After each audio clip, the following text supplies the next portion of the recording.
ஆமாம் மச்சான். மச்சான் ஒரு நிமிஷம் கால் பண்ணுறேன்.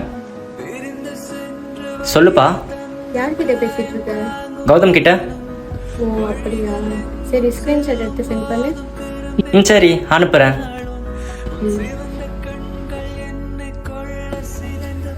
ஏய், எதுக்கு கௌதம் கால் பண்ணி நான் அவகிட்ட தான் பேசிட்டு இருக்கேன்னு கேட்டேன். ஏன் உனக்கு என் மேல நம்பிக்கை இல்லையா?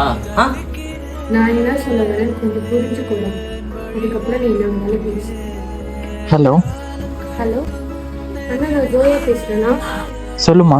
அவன் உங்ககிட்ட தான் பேசிட்டு இருந்தானா? என்னம்மா, எதனா சண்டையா என்ன? இல்லைண்ணா, கேட்டேன். பயப்படாதம்மா, அவன் உன்னை ரொம்ப லவ் பண்ணுறான். இல்லைண்ணா, இப்படிதான் என் பெஸ்ட் ஃப்ரெண்டோட பாய் ஃப்ரெண்டும் அவளுக்கு தெரியாம இன்னொரு பொண்ணுகிட்ட பேசிட்டு இருந்தான். அவள் தெரிஞ்சு கேட்ட உடனே அவளை வேணான்னு கொடுத்து போயிட்டான். இது இப்போ 5 years லவ்.